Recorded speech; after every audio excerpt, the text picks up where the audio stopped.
Hey everybody, welcome to Tim's Vinyl Confessions. I'm Tim Derling. Chris Preston from My Rock and Roll Heaven is here once again. Hello, Chris. Good morning, Tim. Thanks for having me. It Excited. I just love these. I love these chart shows. The year-end chart shows. They're the best. yeah, they really are. I'm a huge fan of a huge fan of doing these. And we're here to do the RPM chart, the year-end chart for 1985.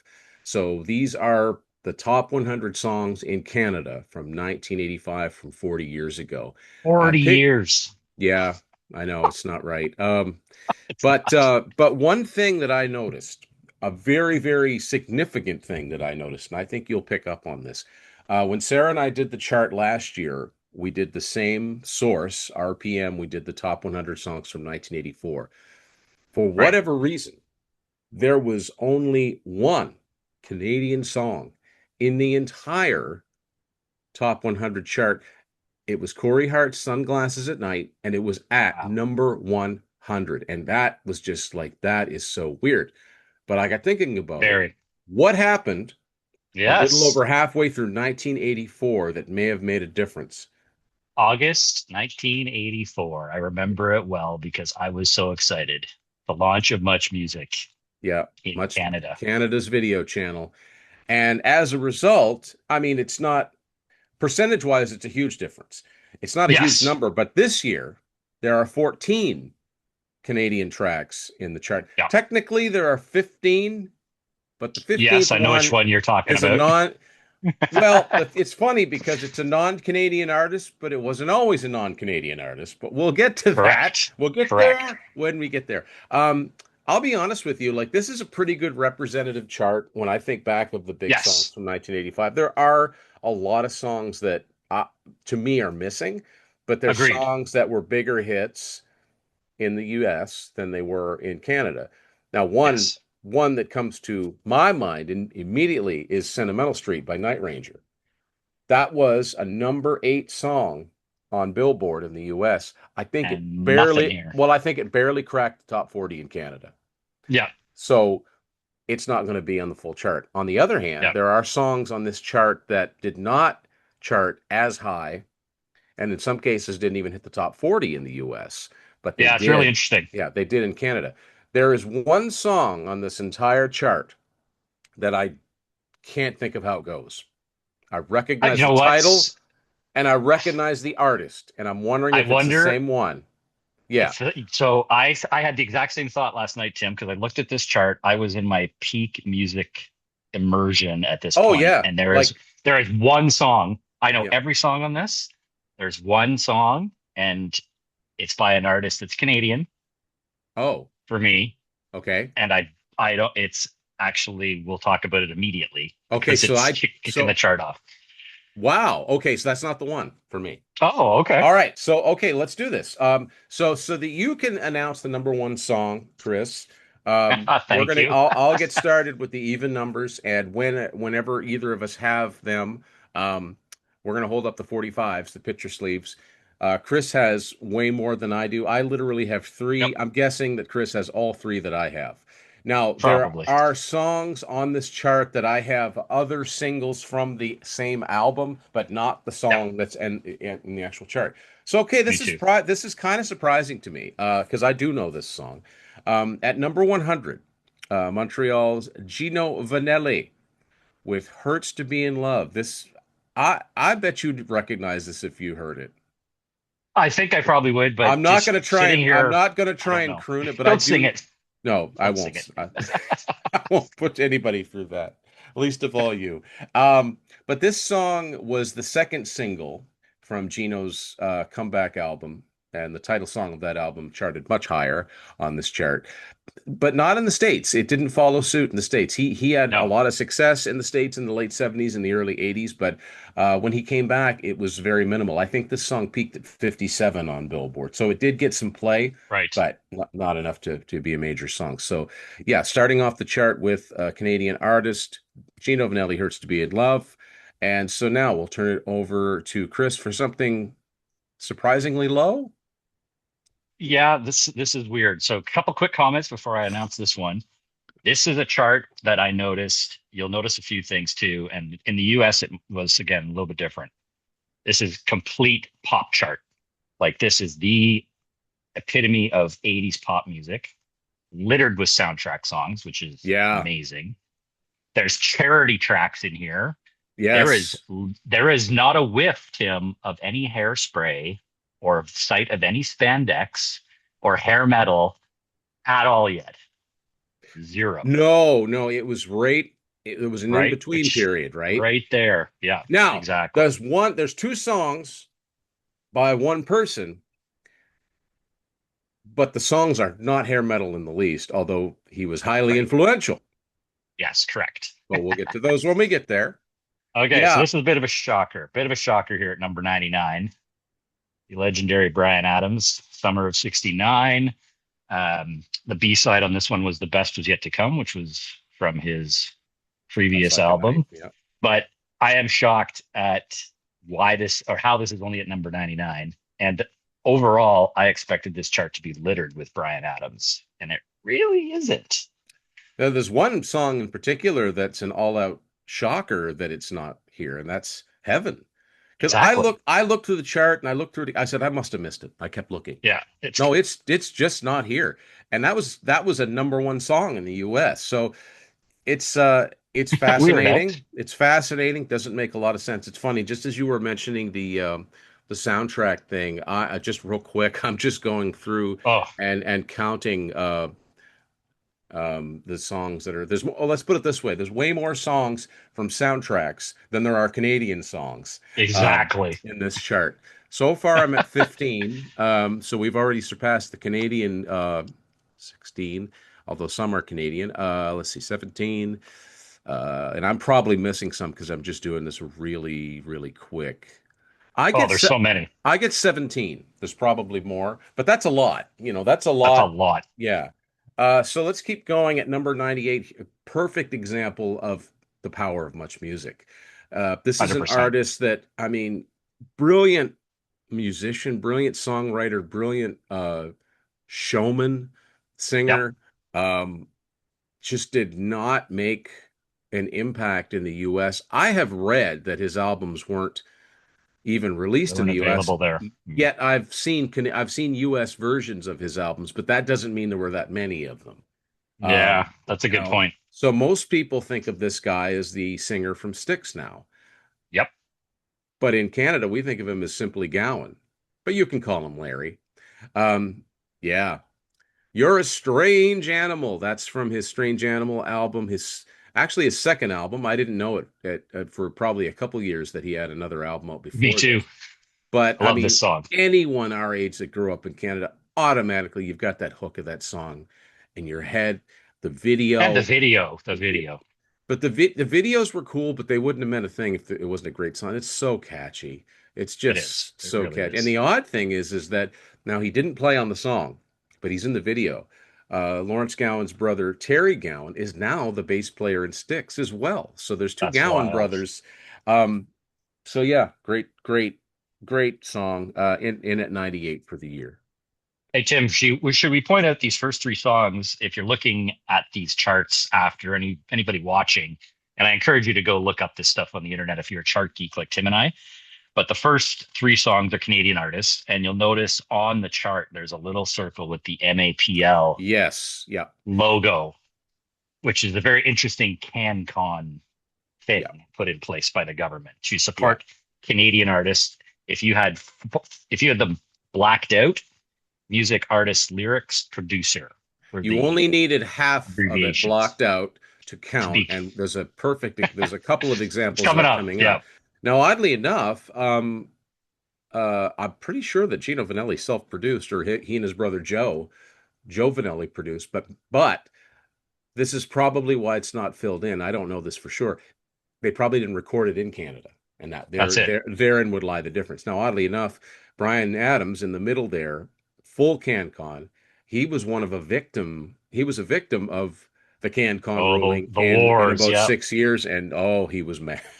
he was mad. Yeah. So Still now, is. yeah, number 96. This is another group that um, uh, Very, very popular this year in Canada. Oh, go Very back to popular 97. Go video. back to 97. We don't want to Oh, skip over sorry. 97. Yes. Oh, Yep. There we go.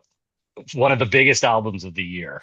Phil Collins and a Jacket Required. This was yeah. Susudio. And still, I don't know what actually Susudio is or what it means, but It was, it was yeah. a huge hit.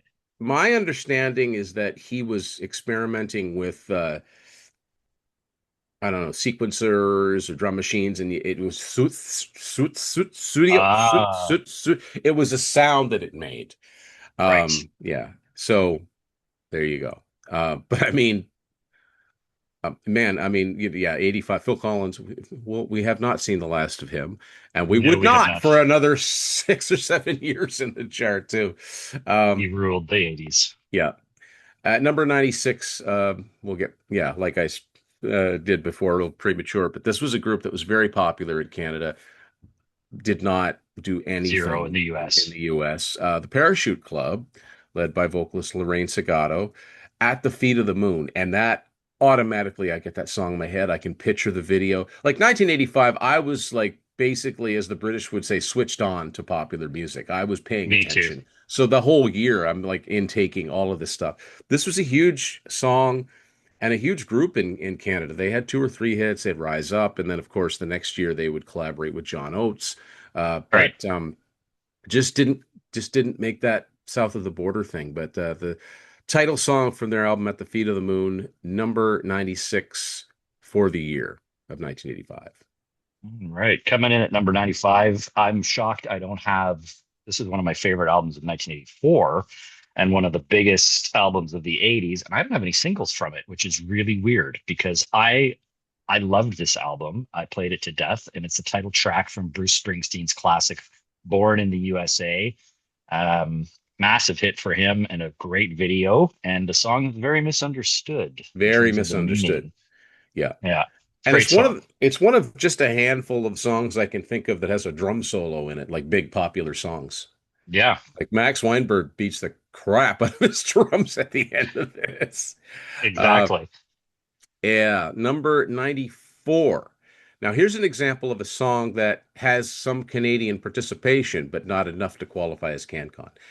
The family group DeBarge with their hit ballad Who's Holding Donna Now. This song was written by David Foster, famous Canadian producer, songwriter, Jay Graydon, who's a famous studio guitarist, and why did the third name go right out of my head? Oh, Randy Goodrum, who you'll see and writing credits for a lot of songs. He actually wrote Anne Murray's big hit "You Needed Me" from Oh, 1978. wow. So, but he co-wrote a lot of the songs on Steve Perry's Street Talk album. He co-wrote "I'll Be Over You" with Steve Lukather, big hit for Toto. So you'll see Randy Goodrum's name in a lot. But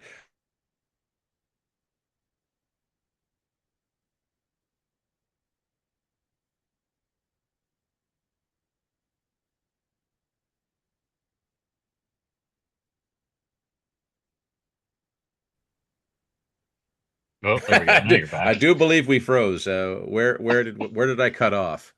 Just at the end of Randy Goodrum, talking about Randy. Oh, okay. So, yeah, if David Foster had been the only songwriter, this would qualify as CanCon, but a big hit Exactly. nonetheless. So, number 94 for the year. We've got a lot of CanCon at the bottom of this chart because number 93 is another Canadian band that was absolutely massive in 1985. Household They names, I would say they were enormous in Canada for 3, 4 year stretch. It they was like were it was like Beatle, 100% the Duran it was like Beatlemania or Duran and Duran by Duran extension. Duran.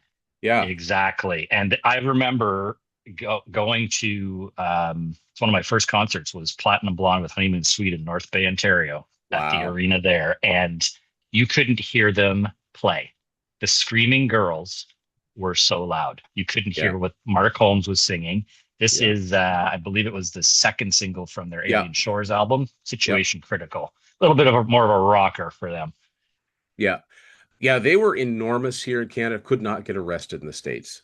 The funny thing is they had one song that charted in the Billboard Hot 100 60s and 70s, like it wasn't, a huge hit. It's not it's not a song that you would immediately think. Do you know which one it was? It's Was from it the this album. but the ballad, right? Was it the ballad? Yeah, Somebody Somewhere. Yes, that's it. Like that That's it. actually charted in the States. It's not the huge hits they had up here. Yeah, they were huge. They were sort of I've always described Platinum Blonde as sort of a cross between Duran Duran and Def Leppard because they had a Yeah, little bit more distorted Edge. guitar, but Yeah, they were very new wavy. I mean they looked like a hair metal band, they did. but they had a touch of I think I may have this wrong. I know I've said this many times, but I think they started off as a Police cover band, but I could be wrong about that. Yeah, you might be right because they were a three-piece at the beginning, Yeah, right? and with Mark Holmes playing bass, but he eventually just Right. turned into the front man. Great Um, band. so number 92, this was also a year when this was also a year of side projects of people Oh, from good big point. bands breaking out and doing their own thing. So this is Arcadia with Election Day. Yeah, Arcadia was Simon Le Love Bon, this song. Nick Rhodes, and I believe Roger Taylor Roger, yeah. Roger, from yeah. Duran Duran, forming this. They only did one album, So Red the Rose, and this was a top 10 single. I think it's got Grace Yeah. Jones, yeah, on it, Grace Jones is on and it. it was very arty. Had lots of like big guests on the various albums. Like Sting was on the album, David Gilmour. And it's not this song in particular, it's not that different than something that would end up on the Notorious album, I don't think. Right. But it was definitely different than, say, Wild Boys, A View to a Kill, getting a little bit more guitar oriented. And I think that that was where Nick Rhodes kind of slammed the brakes on and said, that's enough heavy guitar.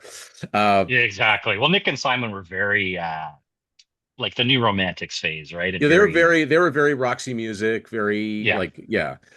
So yeah, that's number 92 for the year. All right, jump into number 91. I remember this song because it got a ton of play on Much Music. This is interesting because this was not a big hit in the States. I think it hit 33, 32, something like that. Not at all. But a great song, like great Well, she can belt vocals. it out. Alison Yeah, Moyet's Invisible, and this was yeah, just a powerful, powerful song with a good yeah. video that got a lot of play here, and was a bigger hit, as you said, in Canada. You know, it's funny. I've heard other people say this too. When Adele first got popular, she made me think of Alison Moyet. Yeah, I would agree with that. Just a very powerful singer. She was actually originally in the band Yaz, That's right. or Yazoo, depending on where you bought the albums. But so it was like dance music. It was Vince Clarke who was in between Depeche Mode and Erasure. So you Yep. had this dance music with these soulful vocals.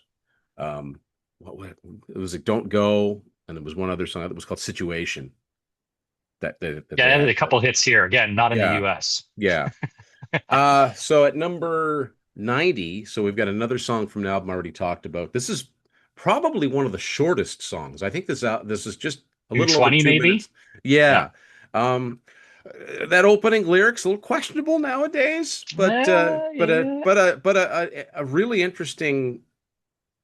It didn't really sound like anything else he did. It's at least at the time. Bruce Springsteen, "I'm on Fire," It um, seemed out of place on this album almost. but it's got that same like it's got that same rim shot all the way through the song. What I remember about this is I think that the video, the little narrative of the Yes, video, is actually longer than the song itself. yeah, you But might be right. yeah.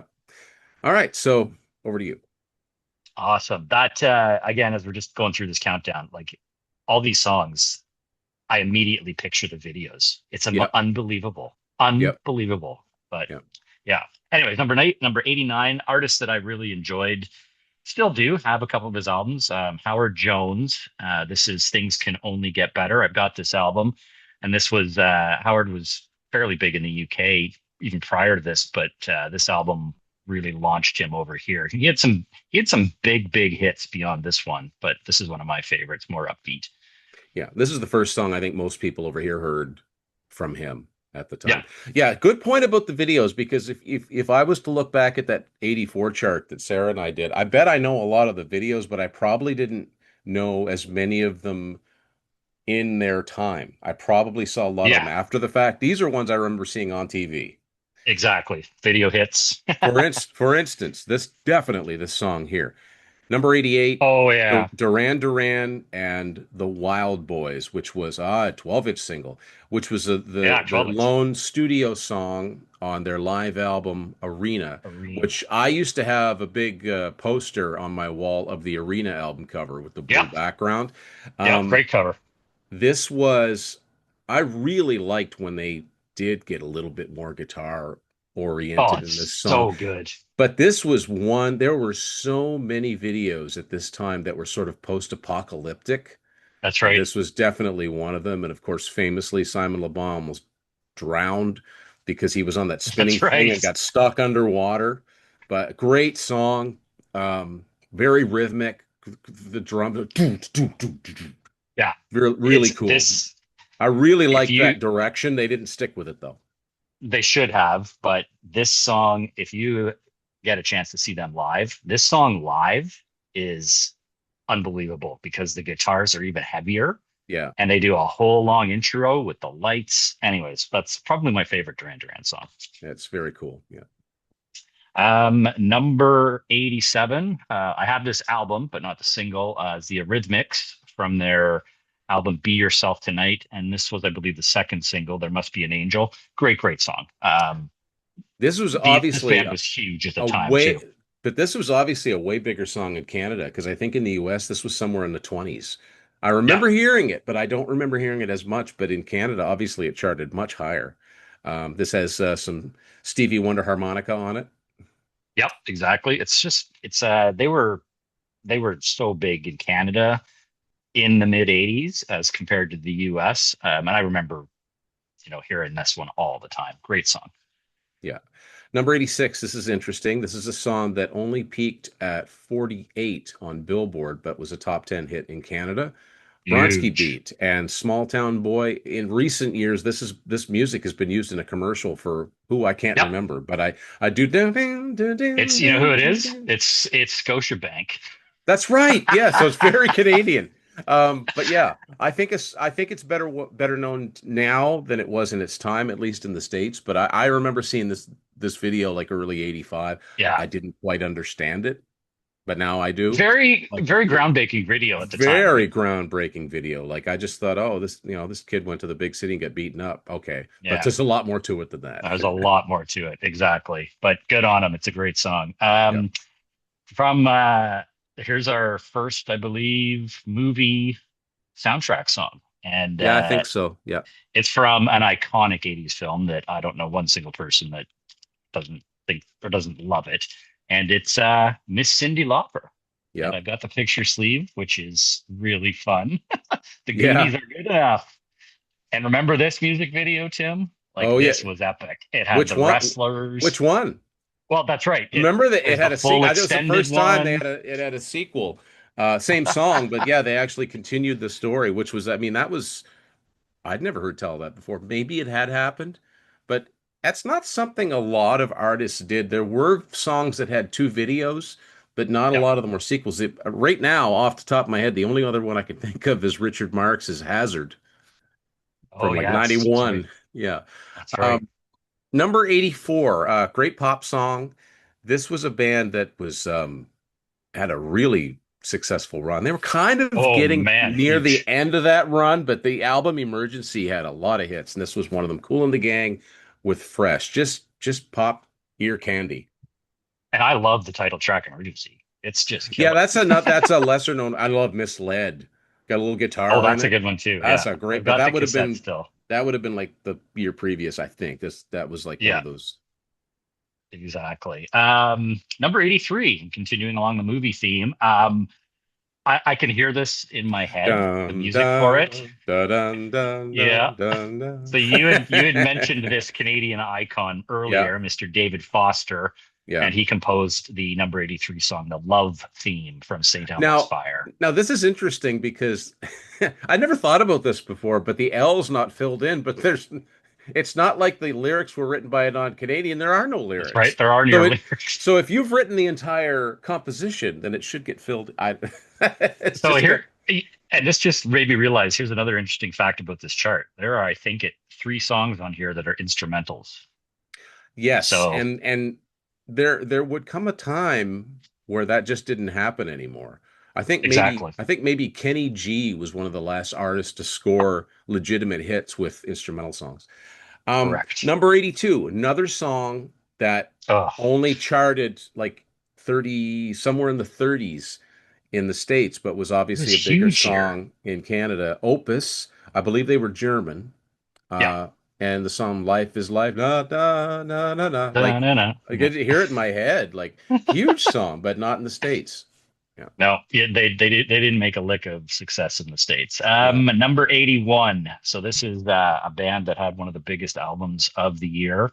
Yeah. Tears for Fears, massive, massive success with songs from the Big Chair. And this was, I believe, single number three at number 81, Head Over Heels. Might be my favorite Tears for Fears song. And a great This video too. this brilliant songwriting. I mean, how Yep. many, all right, here, guys. I can't remember who directed this video. We're gonna set it in the library. You're gonna do what? And it works. It It does work. absolutely works. Um, So Number good. 80. So we were talking about, Duran Duran, the Yeah. guitar, uh, a little bit of a flashy guitar. Well, The guitar's left. the other half of Duran Duran or the other section that didn't do Arcadia did a huge album, Oh, love this album. supergroup, Power Station. So John Taylor on bass, Andy Taylor on guitar, no relation. None of those guys were related, actually, if I remember that Nope, correctly. they weren't. With Robert Palmer, who hadn't quite broke, was just a year away from breaking big. He'd had some success, but not a lot of success. Yep. And Tony Thompson from Oh, Chic, oh, who pounds like his drums are recorded so loud. this is And one of the best drumming on an album. as a kid in the 80s that wasn't ready for heavy metal per se, I loved the Yes, Power Station because they had lots of guitar and it sounded so big. Soon massive as you hear that drums.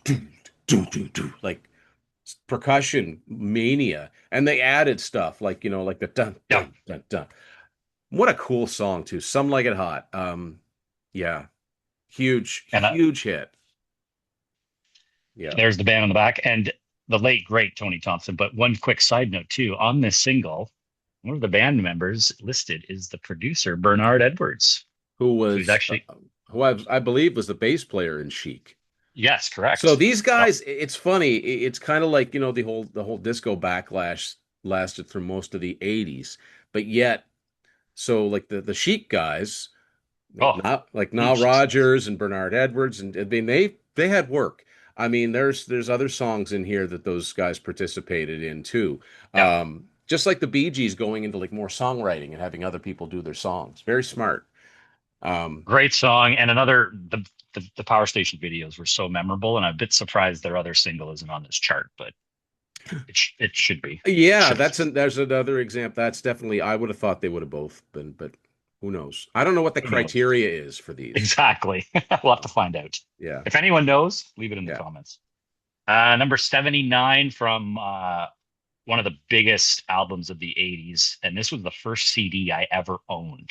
I think So this this was a is, lot of people's first. This was the first yeah, CD to sell 1 million copies, so I think it was a lot of. exactly right. So Yeah. it's from Dire Straits' classic Brothers in Arms album and the song Walk of Life. Another really memorable video as well. And just a fun up tempo Well, song. this is Great song. another song that had two videos because I remember the one I remember seeing was them playing in like In a the subway subway or, station, yeah. but then they had the sports one come out with all like the sports Oh, yeah. motors and That's stuff. right.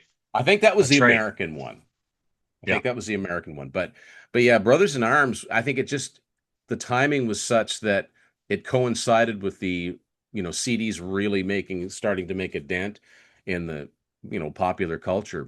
Most people I knew bought cassettes still, and I still would for many, many Yeah. years. Me too. And so it just made sense if and I think that Brothers in Arms is considered one of those albums like it would be like a demonstration album because it was recorded Yes. so well. So Exactly. um at number 78, now this was a top 10 song, but it's not one of his songs that gets a lot of airplay these days. And I think that's So kind of a good. shame. It's a great Yeah. song. Uh, John Cougar Mellencamp, he was still using his full name at this point. Lonely Old Night from the Scarecrow album. You Number are correct. 78. First single. And look at that. Yeah. This is one that I bought from a DJ company who actually has I've the seen many, many of those green sleeves in my right. time. Absolutely. Yeah. Number 77 from one of the biggest Canadian albums of the year. And he's all over this chart. Mr. Corey Hart, and this is the title track from his third album, Second. second album, Boy in the Box. And this was a didn't resonate this song as much as another song in the US that was from this album, but it was huge in Canada. And I remember this playing on video hits, this video all Yeah. the time. And another kind of dystopian, weird Yeah. This time it's video. it's got like a an Asian Yeah. theme to it. Yeah, and I think it only peaked at 25 in the US. So it's really interesting because at one time, I think Corey Hart and Brian Adams, as far as like solo Oh, male they were. Canadian, we're Yeah. about neck and neck, but Yep. Brian just kept going from strength to strength, and Corey had a great career, but he just didn't have that same continued impact. Just very Well, strange. this song also too is by the lyrics for this, right? With pulling up his socks and Well, I always reference this because somebody said like you know how you go, one, two, you can't get it, three, four, six, five. It's like yeah, you can't do you can't that do just to that. make it rhyme. Oh, Number 76 was I not the first recording she'd done, but it was her first single as a solo artist. She'd appeared on, I think, a Teddy Pendergrass song, and but it was definitely her first single as a solo artist, first single from her first album. It was a hit, but it was just the beginning. Like it wasn't taking over yeah, the world success, but Whitney Houston, "You Give Good Love."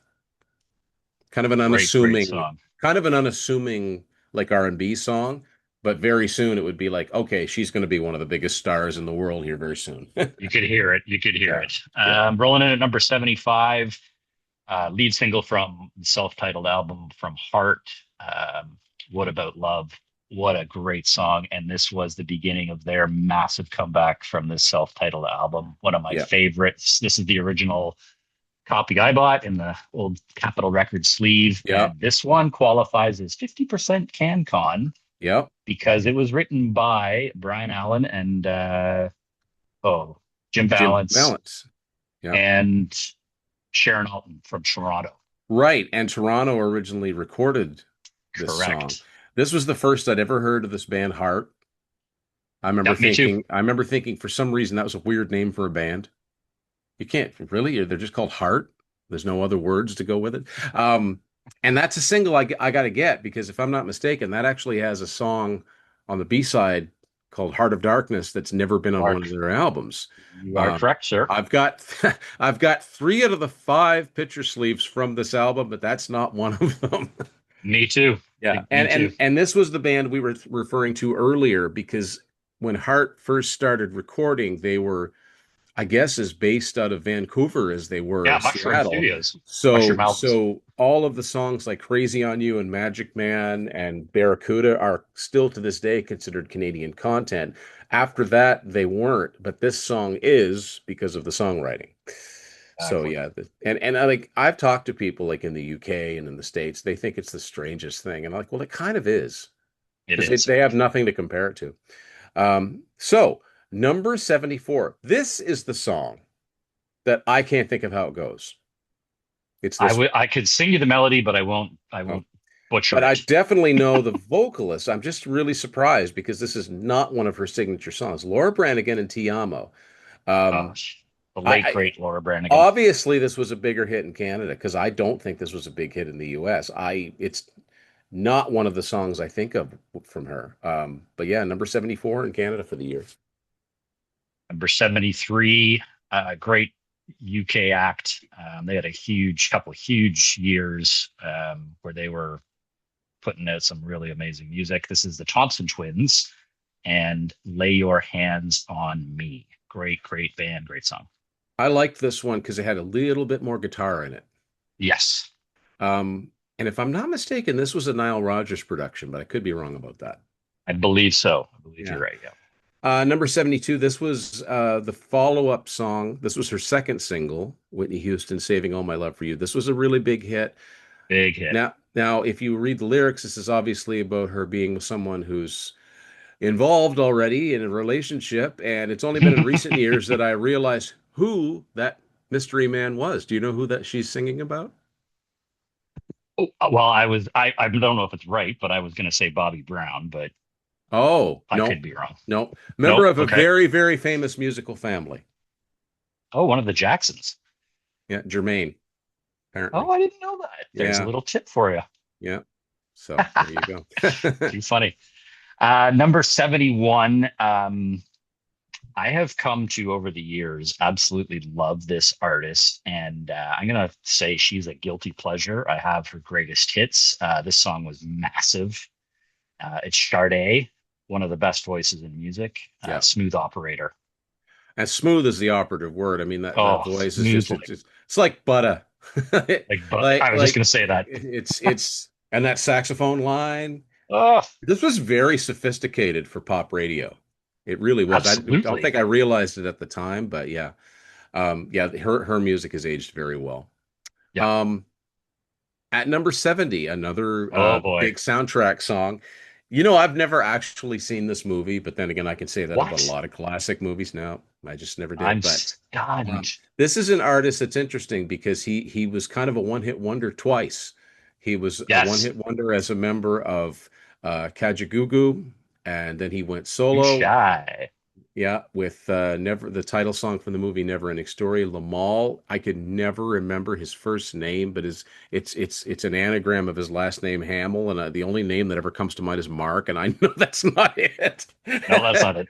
But I can never remember what his actual name is. But yeah, Never Ending Story. I think it was a bigger hit in Canada because I want to say in the States Yeah, it I think peaked at so. 17 or 18. Like it was a hit, but it wasn't huge. But I think people still know it. Anybody that watches Stranger Things knows that it was brought back to life Yes. in a key Yes. a very very good use. So yeah, number 70. Number 69. We're getting there, getting up the chart. Hall and Oates, one of my favorite duos of all time. And this was single number two, I believe, from the Big Bam Boom album, and it's Method of Modern Love. Very different from the lead track, Out of Touch, in terms of musical sound. It's a very interesting track and how they put it together. But another great song from Hall and Oates. Yeah, great song. I mean, and I definitely remember this video up on the rooftop and the Yeah. clouds, and it's just fun. A great song, and it's cool how they, it's kind of there's a little bit of proto rap in this, you Oh, know. yeah. It's interesting. Um, Hall and Oates did but some really different things. So yeah, Christopher Hamill. I had to look it up because it was bothering me. I oh, don't know why I couldn't remember there that, you but that go. Chris Lamal's real name was Christopher Hamill. Yeah, number 68. Perfect example of how this guy's popularity started to really differ because I think this song only peaked at number 30 in the US and it was a number one song here in Canada. Corey Hart with the third single from Boy in the Box, Everything in My Heart. This was a huge ballad. Oh Um, man, yeah. yeah, High school and dances. boy, the girls loved this guy too. Oh, they did. My He sister, still looks yeah, good. yeah, he's aged. Yeah, he's kept himself in good shape. But my sister used to have a pink sweater with the cover of his first Defense album on it. Oh, totally. Yeah, Yeah, the girls loved him. yeah. Number 67, the first album from the son of a musical icon. I'm talking about Mr. Julian Lennon. Um, this was, I think, his first single, was it not, Tim? It was the second one. The first one was the Second title single. song. Yeah, Right. So this this is was much more of Too a Late for pop song. Goodbyes. Yeah. Yeah, Very this was peppy, very poppy. yeah. Great song. Number 66, fantastic song. Mm. Actually, as we're filming this, got an episode coming up on this lady. So uh, watch for that, folks. Pat Benatar and Invincible from The Legend of Billie Jean. What a great song. This was her last top 10 single, but a great song, great anthemic. Yeah. It's just such a typical movie song, but it's a good one. And, Yeah. she just sings the hell out of it as always. So As always. that's number 66 for the year. Yeah, that's a great one. Yeah. And we'll continue on the movie soundtrack theme from one of the biggest movies of the year, 1984, Beverly Hills Cop. And this was chock full, the soundtrack of hits. And Yeah. this is my favorite song from this soundtrack. It's Glenn Fry. The Heat Is On. The video's awesome. This is Yeah. such a great song. Um, I I still listen to this one and love it. Yeah. Um, yeah, I mean, it's a saxophone Ah, melody, yeah, cool guitar solo. It's funny because I've heard it said too in recent years that there's if you listen to this song and you listen to Panama by Van Halen, it's like sounds like he was like, oh, the heat in Panama. I don't know. It's got that yeah, same yeah, kind of rhythm to it, but that's right. um, number 64, these gals were proteges of Rick James. They were Um, indeed. the Mary Jane Girls. I mean, that went right over my head in Oh, 1985, but I knowing had that no Rick idea. James was involved, it just makes sense. But this was a good pop song, big song in my house. Number 64 for the year. All right. Number 63 from one of the best hard rock frontmen of all time.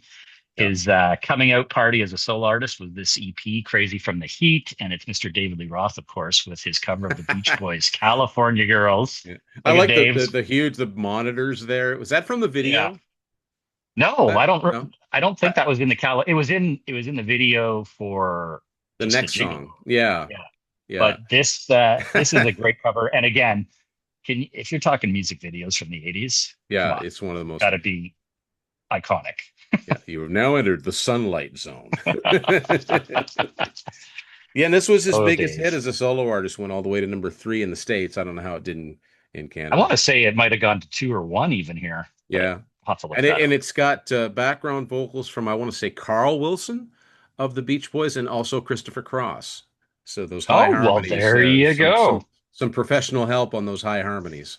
Yeah, Um, so that's the closest to hair metal we have, folks, is David Lee Roth, but not with, that's it. yeah. Um, Number 62, this was the first I'd ever heard of this artist. She'd been around for, years and years at this point. Definitely not typical of her, the R&B songs. No. This had a rap section from Grandmaster Flash, it's how everybody knows her name of our generation. Realized years later, this is actually a Prince song, a cover of a Prince song that she Ah, definitely made her own. I've heard his version of it. I think it's from like either Dirty Mind or Controversy. I think one of those early albums of his. You can tell it's the same song, but she really yeah. added her touch to it. Shaka Khan, I Feel for You. This was out at a time when I thought I might like to try breakdancing. I've got no rhythm whatsoever. So, Oh but my. yeah, a great, classic moment, you know. Oh It's man, you that's picture too the funny. video playing his day, and it's got the Yep, pop and lock, and yeah, that's a good one. Number yeah, 61 from an artist who was massive at this time. He had some. This album was a huge, huge one for him. Billy Ocean, and I think it was single number 3, I believe, Loverboy, which has one of the weirdest music videos of all time. I own yeah. this album. It's great. I love it. But the videos from this album were different. And Th- this this one video, th- is this video was total Star Wars. Like this was total like cantina scene on a from budget. on a budget. Yeah, but what a great song. Oh, the And when you guitars are look at the killer. songwriting credits, you're like, well, Mutt Lang co-wrote this. No wonder it's so friggin' catchy. And this was definitely not Right? the last time he would collaborate with Billy. And Billy Ocean had been around, I think, for at least 10 years at this point. But yeah, suddenly was his breakthrough, his big breakthrough album. But yeah, this is a fantastic song. Yeah. My favorite from him.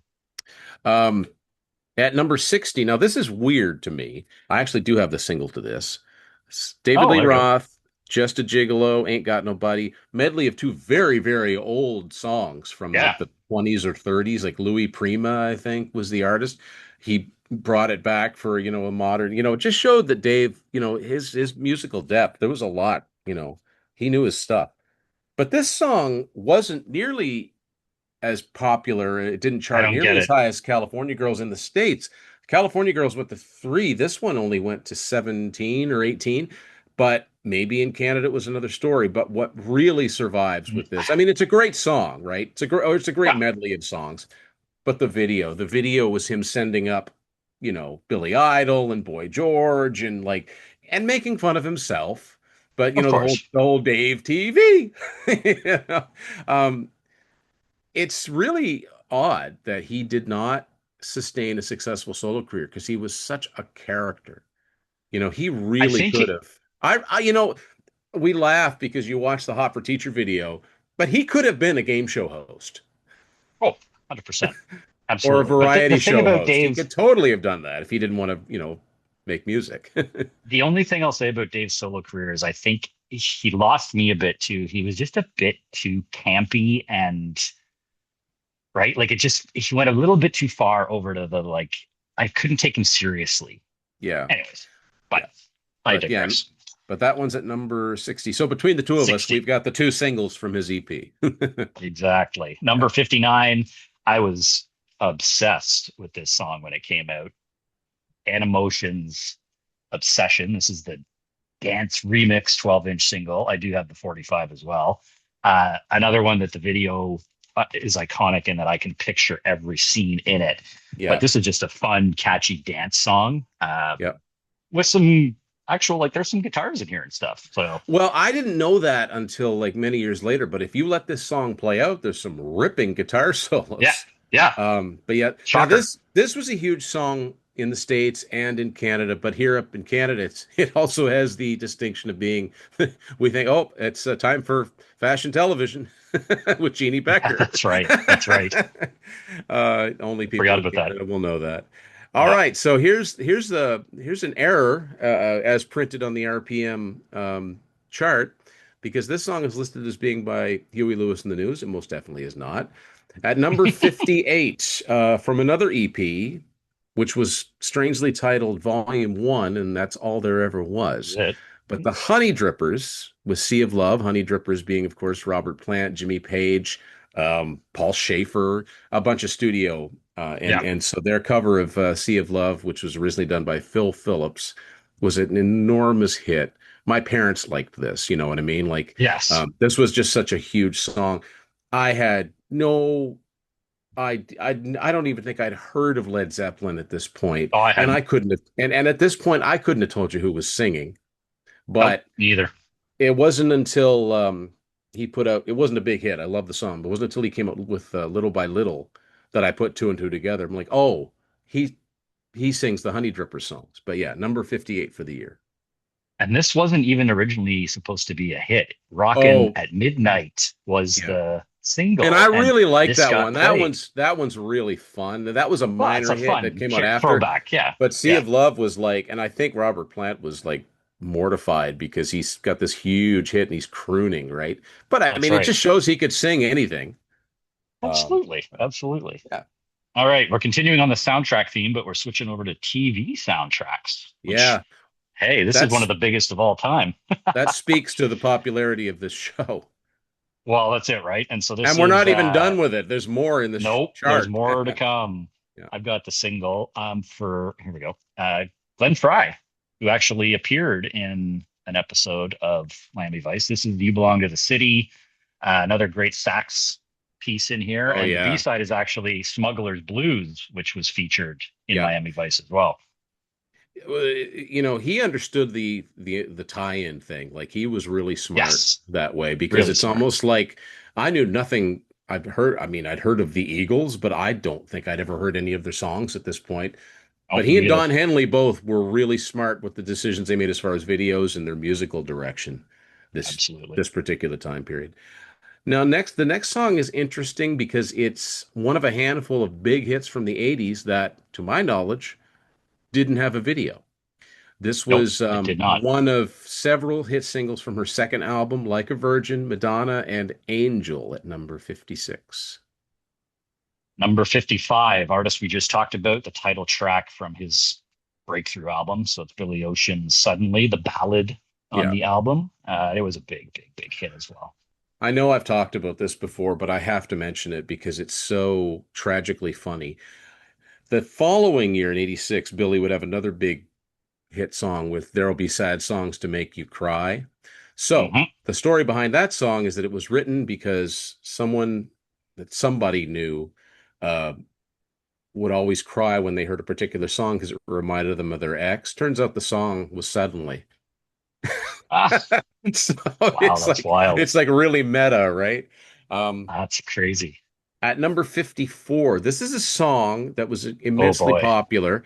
It only peaked at 19 on Billboard, but the video was groundbreaking in its sort of like face morphing. I don't think Michael Jackson's Black or White video would have existed without it. They were 100%. they were members of the band 10cc in the 70s, but they went on to become huge in-demand video directors, and they Oh my had God, their yeah. own, yeah, and they had their own hit with Cry. So we're talking about Lowell Godley and no, Kevin Godley and Lowell Cream. So Godley and Cream, number Exactly. 54. I have to think this was a bigger hit in Canada.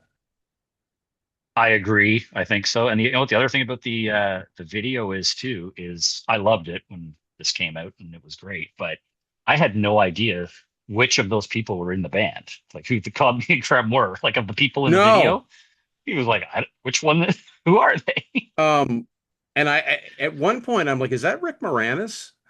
But I don't think it is. It just kind of No, I looks don't like think him. so. And then Yeah, I don't know if it's Godley or Cream, but one of them kind of reminded me of Steve Perry. yeah, that I think is Godly. Yes. Yeah, you're right. I know what you mean. Um, and wasn't what is her name? Mariel Hemingway? Wasn't she in that video, I think so, or or someone who at looks least like it her, looks like her? Yeah, yeah. or some Um, celebrity lookalikes. yeah. But like once it came on, you couldn't not watch it because it's like, how do they do that? Yeah, it's Um, mesmerizing. at number Okay. 53, now, yeah, go ahead. This is interesting because I think this was not only a bigger hit in Canada, but a hit sooner. Yes, and I don't think it did much in the US at all, I but think we're it hit talking to 13, yeah, but it 14, was a something like huge that. hit here. You Yeah. couldn't escape it up here, and it's lots of mid 80s one hit wonders, and this is one of them for sure. It's Baltimore Tarzan Boy. Yeah. And the video is another memorable one in terms of Yeah. just how it So looked. But so friggin' catchy. I mean, as oh, soon as it comes on, it's you yeah. can't get it out of your head, unfortunately, afterwards. The other thing I've never been able to get into my head is when somebody said it sounds like he says Jimmy the Otter. Yes. Jimmy the Otter, Jimmy the Jimmy the Otter. Number 52. Oh man, I remember this song very well. I'd never heard of them before. They were a Neither did I. famous husband and wife R&B duo. They were all also famous as songwriters. And the funny thing is they've got to be, this is the most unlikely duo to have written a song that Wasp recorded because they wrote Yes. the song I Don't Need No Doctor, which Humble Pie kind of made famous, but Wasp did a version of it. And That's right. anyway, we're talking That's about right. Ashford and Simpson, Nick Ashford and Valerie Simpson, husband and wife duo. I think both of them have since passed on, but solid. I mean, as soon as Solid you know, as a yeah, rock. it's got that a cappella intro, and it's so catchy. Um, anyway, number 52, definitely the first time I'd ever heard of them. Me too. Number 51. I never got into this band, was never a fan. But UB40 had a massive hit with I Got You, Babe. Yeah. And they had a couple big hits that were covers, shall we Yeah. say. But this I one, think most of their songs were that most it of their might be songs right. that were cover songs. But this is weird because I think this peaked at 36 on Billboard. This was very minor hit. Obviously did better in Canada. This also featured Chrissy Hind, of course. It was the first time I'd ever heard this song. I'd never heard of it before. Yeah, we Canadians, I think a lot of the stuff that stands out as differences on the charts is we liked a lot of the more quirky, artsy Yeah, ish type stuff. But yeah. Uh, speaking of number oh, 50, I mean, this is if you were to ask, I think a lot of people, between say 45 and 55 or so, name a video by a Canadian artist, that stands out to you from the 80s. And I think a lot of people would say Gowan's A Criminal Mind.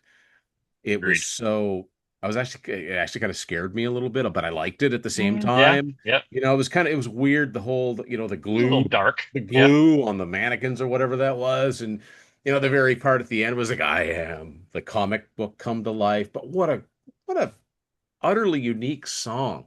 Oh, Um apparently he I wrote love the this. middle. The middle's Yeah, amazing. after I think he wrote this after visiting a famous like historical jail. and he sat in a cell, and he got thinking. He kind of put himself in the mindset of someone who was A just criminal, yeah. absolutely unapologetic for anything they did. And um, one, this is another thing. Like, when you're a kid, sometimes you misunderstand lyrics. Yep. Um, at the end of it, where like he's looking up and the judges are looking down at them, where he says, "Some people struggle daily." I always thought some people struggle dangling, which kind of makes sense in the It context of the does. video. And the cool thing about this is, I don't know how often it happens if it's a set list staple, but Styx at one point began to add this into their set. Yeah. So I it's think they still do it. so it's almost like, hopefully people check out his solo stuff because it's They amazing. should. Yeah, Yeah. he's legendary. Yeah. Number 49, very popular American soul R&B act that kind of reunited after their leader left in the early 80s. It's the Commodores, who had a big, big hit at number 49 with Night Shift, which was kind of their tribute to Marvin Gaye, Marvin etc. Gaye, Jackie Wilson. Jackie Yeah. Wilson, the Yeah. lost their lost brothers. Yeah. And I This is a really great video that's so simple and so Yeah. well done. And this I love this song. Yeah. It's great. I It's great. love the It's lyrics. It's amazing. like, I'm not sure who wrote this song. This was the only hit they had after Lionel Yeah, Richie left. that's Um, right. but what a cool idea to talk about someone that's gone on, that's deceased, as being on the night shift. Like, just it's a simple Right? concept, but it just, I love it. yeah, yeah, really cool. Number 48, great song. This was a big comeback song for him, and it was very different. It wasn't ballady, and Oh it yeah, wasn't like big one. his older stuff was like sort of jazzy pop, R&B influenced, but this song was an almost a top 40 single in the US. It peaked at 42. It was one of those near misses. And but in Canada, I think it went all the way to number 4. Gino Vanelli and Black Cars. And I've actually seen an interview with him. He's, black cars look better in the shade, because he said anybody that's owned a black car knows it's impossible to keep it clean. You know, Exactly. fingerprints, and but I'd never heard of him before. But it's a great song. It is so 1985, but it's so good. It's so Yeah. catchy. It's yeah, great song. It should have been a hit everywhere, but He had a little run in the mid 80s because I've got another single of his from the later period, Wild oh, Horses, which Wild is another Horses, great one. yeah, Yeah. yeah, that's a great song too. Yeah, Yeah. Number 47, we're going to continue with the automobile theme, and one of the biggest soul R&B artists of all time. Her real massive comeback yeah. was Aretha Franklin's "Freeway of Love." Massive, massive hit for her. I still hear it on radio, today. And this kind of, I had no idea who Aretha Franklin was. Right? His Like, first, her first, I'd heard of her. legend. It was part of the education, right? Yep, exactly. Yeah. So, you found out, well, this is a pretty big deal that Aretha's on the chart again. Of course, it's got unmistakable saxophone from Clarence Clemens from the E Street Band. I actually think a lot of the E Street Band played on this album. Could So have. this was from a charmingly titled album, Who's Zoomin' Who? And Who's the zooming title the who? title song ended up being a minor hit anyway. Yeah, it was a hit. Yeah. Yeah. Number 46. I think this was the second single from the Like a Virgin album, Yes, follow up to I the believe title you're right. song. Yeah, Madonna with the, I mean, it's like Billy Joel with Piano Man. She would become the Material Girl. And we were talking earlier about Tony Thompson on the drums. Next time you hear Material Girl, folks, just listen to the drums. He plays this like it's a rock song. The oh drums are gotcha. great in this. Like he's all over the kit. It's great. It really drives the song. You can tell the difference between the songs that had a live drummer and then the ones that just had a drum machine on that That's right. album. It Yeah, this is re great, and Yeah. I'll put it up there too as one of the top 10 videos of the 80s. Just another iconic, memorable one, right? So Yeah. number 45. This is the first single from an album we've already talked about, the "Be Yourself" album, "Be Yourself Tonight" from the Eurythmics, and this was the lead single. Great, great song. "Would I Lie to You," with another memorable video with Annie getting in a fight with her boyfriend Yeah. Yeah. at the Pushing him beginning. pushed him into the Yeah. crowd. Yeah. Yeah. But a great, great, great. More of a Definitely more of an edgy Eurythmics. This was song. very Blues. different. I mean, up until Yeah. this point, they'd scored all these great songs, these synth They were a pop songs, synth Sweet band. Yeah. Dreams, Here Come the Rain Again, Here Comes the Rain Again. One of my personal favorites, Who's That Girl? Not a big hit, should have been. Oh, yeah, yeah. But this one was more like a 60s rock R&B. Yeah. It's got the horns in it. And what's really cool about this, I always think about this because this song was the inspiration for one of my favorite Kiss songs of the 80s, and it's actually the same year. Paul Stanley said when he wrote Tears Are Falling, the intro Oh, of it, he heard Would I Lie to You and said, That's pretty cool. I should do something like that. It's not exactly the same, but it's just got that I can hear it. yeah. Yeah. Um, Number 44, this was the start of one of the biggest runs of hit Oh, singles from one man. album. And it's still one of my all-time Yep. favorite songs by anybody. It's Agree. it comes on, I'm in, I'm listening. Bryan Adams and Run to You. Mine's weird because it's got a price tag on it from this must have been an American chain of stores that I've never heard of called Bradley's, but it's got the price Oh, tag on it. So yep. this would have cost $1.99. Oh, And man. this has another great song on the B side, I'm Ready, the original version of I'm Ready from Cuts Like a Knife, The rock and roll version. which I always like. I remember playing that for Sarah. She loved the unplugged version, and it's So do cool. I. I do It's too. it's cool, but I'm like, yeah, but have you ever heard the original? I It love it. probably blew her mind. She always laughs at the sequenced the keyboard in the chorus. Yeah, Like that's so exactly. 80s. Oh yeah, another yeah, I've seen So, that the single version of it too. yeah, this is the one that has a fold out poster. So if you Okay. love Yep. Brian, you put this on your wall. Yeah. It's Number it, it it's oh it's one sorry. of his all-time best. All-time best. And what was the story? Kind of it was a It was Blue written Oyster for Blue Oyster cultish. Cult. Yeah, Yeah. they he and Jim Don't Balance fear were the like Reaper. so they kind of listened to Don't Fear the Reaper with those arpeggiated chords. I never would have put the Hmm. two together. And for guitar players, I mean, I've seen Keith Scott talk about this a lot. If you're trying to figure out how to play it, put a capo on the second fret or you'll never figure it out. There you go. So you can Tip make for those guitar chord. players. Yeah. Yeah. Number 43, Simple Minds had a massive mid 80s success run of success. This is, I believe it was single number one, Alive and Kicking. Great song from this This album. is a great song, and I want to shout out Mel Gaynor, who is the drummer on this. Yep. There's a fill he does at the end of this song, just a snare fill. It just blows my mind every time I hear it. It's it's not technically complicated. It's just a really fast snare fill right before that final chorus. Love it. And it really adds some bottom end to this song. I mean, it's a Yeah. good pop rock song, but the drums are recorded really it's kind of like Power Station. It really Yeah, a little bit. elevates Yep. the song. Yeah, this was from their album Once Upon a Time. They'd been successful in the UK and Scotland where they're from up Yeah. until that. But yeah, 85 This was was their was coming the out was the party. big year, yeah. At number 42, another big soundtrack song. This was from the movie White Knights. Hmm. Lionel Richie, Say You, Say Me. I Very mean, interesting song. interesting arrangement. It's great. But we all It laugh, works. but we all snicker, but we all sing along. And I Exactly. think that's part of the charm of Lionel.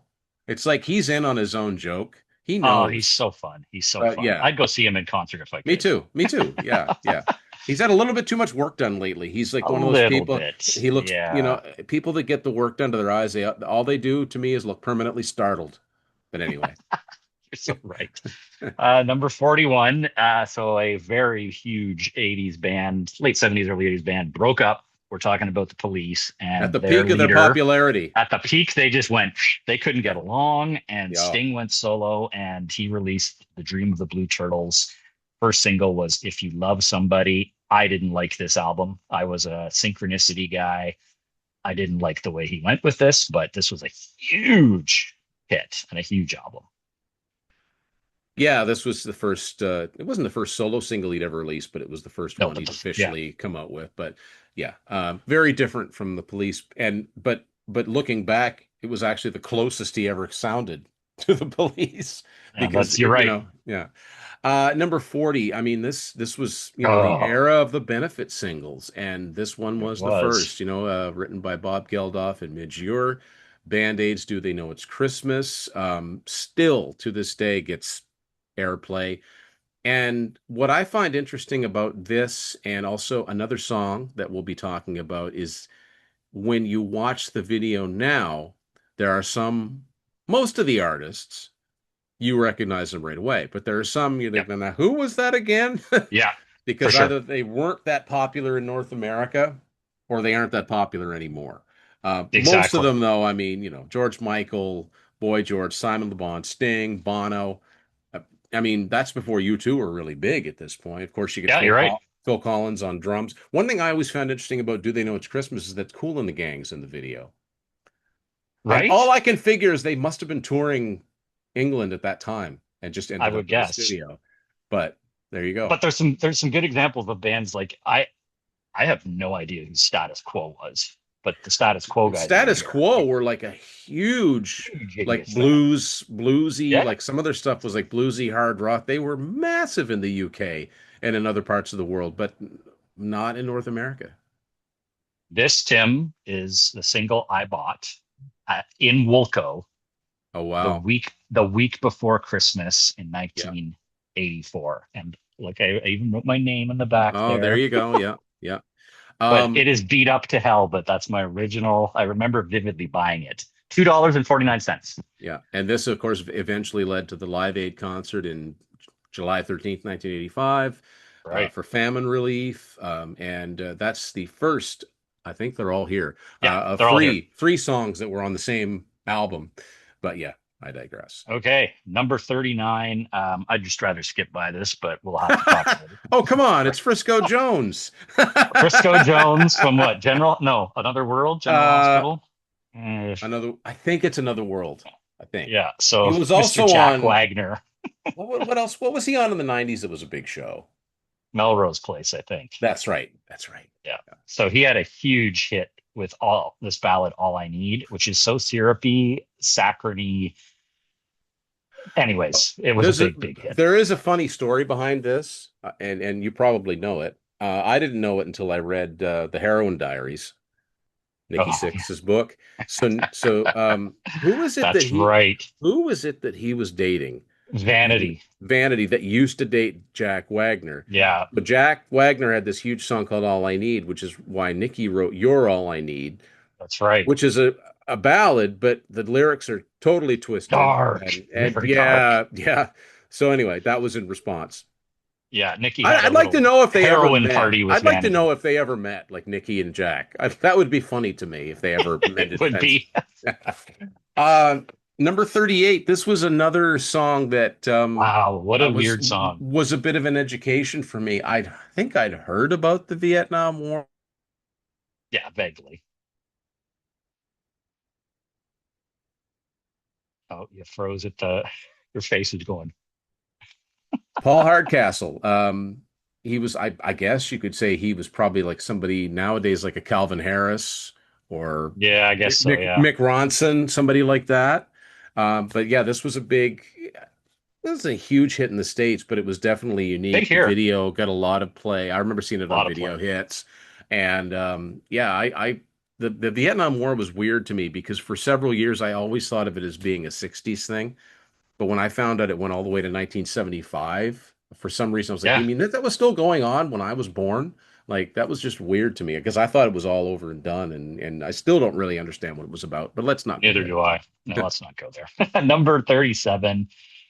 This band had a coming out party this year in the 1985. It was the first single from their Welcome to the Real World album, Mr. Mister's Broken Wings. Iconic 80s song. You hear This it was all the time still, everywhere. Yeah, everywhere. And that and they Richard Page did a lot of work with metal bands back in oh the 80s as a background. check out his repertoire as a background Oh, singer. I yeah. mean, he sang with everybody from Motley Crue to Anne Murray. I mean, you'll find his, and he was offered the lead singer position in Toto. Um, That would have worked. after Fergie Fredrickson left, but they were just, Mr. Mister was just starting to gain traction. All of those guys in that band had been in the biz for several Yeah, long years. time. Um, but yeah. Number 36, again, a testament to how big this show was. Jan Hammer Oh, and the Miami Vice theme. I'd never heard of Jan Hammer before. You know, he'd played with Jeff Neil Beck. Sean too. Neil, yeah, he did two albums with Neil Sean. Um, you know, keyboard wizard. I always thought it was cool. He made that keyboard sound like a guitar, but Yeah, yeah, he had the guitar. the He guitar, had yeah. the guitar. Um, but yeah, this was a number one song, which is pretty crazy, and it just shows you how big, uh, you know, television, like back before there were a million channels, everybody watched. These shows got big because it's like, well, there's Exactly. only basically it's whatever was on the big three, right? The big three U.S. networks. And if you missed an episode, hope you had a VCR because then you're like having to wait for the rerun to watch Yeah, watch it. yeah. Number 35, one of the biggest albums in the coming out party for sure for Madonna. It's the title track from Like a Virgin. It got a lot of heat back in the day, but controversial. And the video of her writhing around in her iconic MTV performance in the wedding dress. Yeah. I mean, what can you say? She told Dick Clark she wanted to rule the world. Well, she did. Well, the interesting thing, I mean, that whole performance, that's something that I heard about decades before I actually saw it. If you Yeah, we didn't, didn't see it in if Canada. you, We didn't. yeah, if when would we have seen the MTV Awards? I mean, I occasionally I would go over. I had an aunt and uncle that lived just across the border in Maine, and Oh, they sometimes had I'd it. watch MTV there, but I wouldn't have been over there when the awards were on. No, Um, Number 34, we already talked about this album, Brothers in Arms, being such a huge album.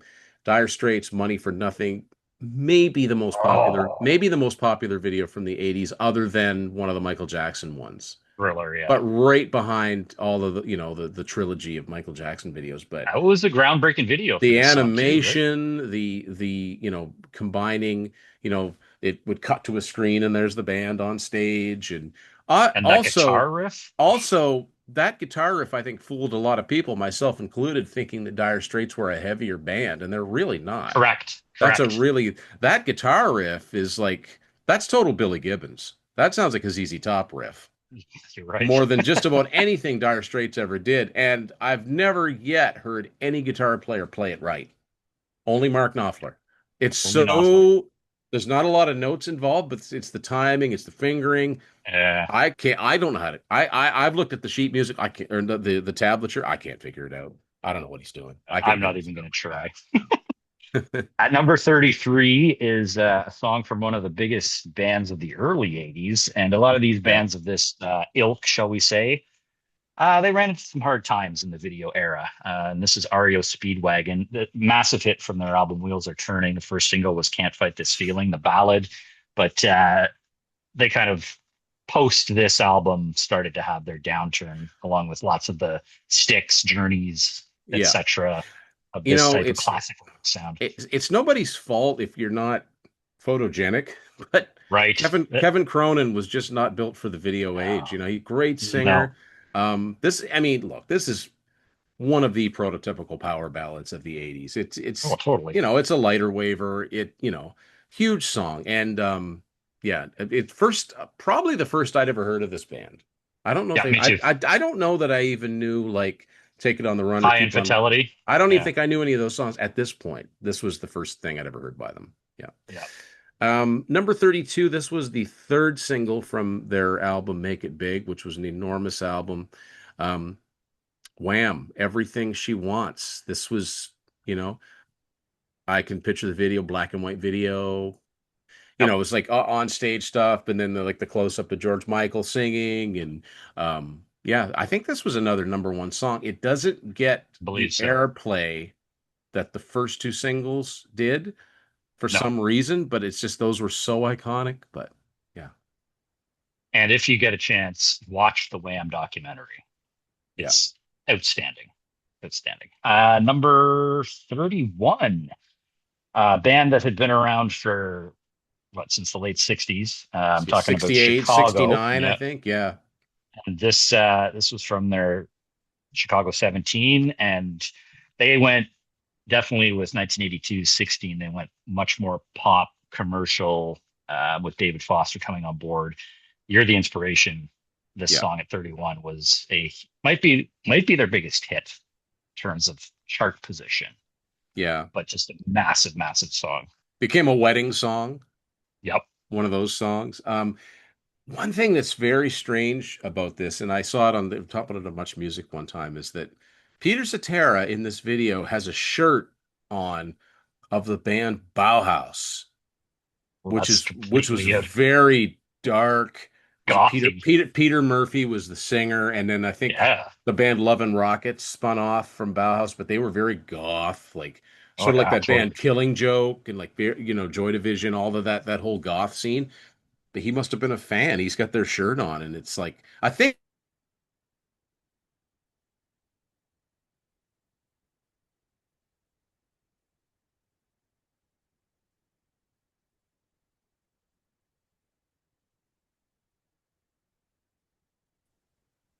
is there anybody out there? Okay, yes. There, now you're back. Frozen up again. Yeah. But enough about That that. that's a Number great one. 30, I mean, yeah, number 30, this was another big song that was an instrumental. Harold Faltermeyer with the theme from Beverly Hills Cop, Axel F, jeez. Eddie Murphy's character, Axel Foley. This was his theme Axel song. It's one of the Foley.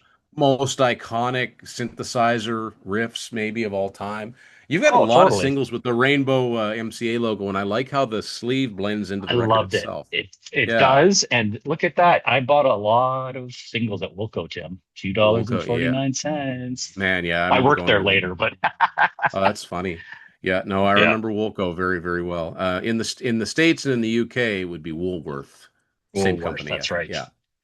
So number 29, I'm a bit surprised this isn't higher, because it was one of the biggest hits of the 80s with potentially, again, we're talking about videos, might be one of the best, if not the best, and it's Aha and their breakout hit, Take On Me, which Yeah. stands up very well today, and the video still stands up very well. And the technology used in this video, Oh, yeah. groundbreaking, right? Yeah. Yeah, very That's a much. great, great song. One of my favorites. Number 28, this was a band that had been around for a while. I'd never heard of them until this song, but DeBarge and Rhythm of the Night. What's odd about this song is that it's actually was written by, I want to say Diane Warren, You are correct, sir. but it does not sound like a song that she would write. It's not typical of No, her songwriting. The other thing, it was from an album a called movie. Rhythm of the Night, but it was also from a movie called The Last Dragon, which now I knew nothing about it, but I've been told that this movie has not aged well. And it was one of the very last, um, the term, and I don't know how proper it is to say, but is blaxploitation. There were a Yes, because lot it of was those done movies. by Barry Gordy's Motown Yes, it was a Productions. Yeah, Motown production from the music on down, right? So yeah, but the song has definitely outlasted the movie it came from. it has indeed. Number 27. I had no idea who these guys were, but they were kind of along the lines of a DeBarge in Yeah, their kind of, their sound was Ready for the World and Oh Sheila.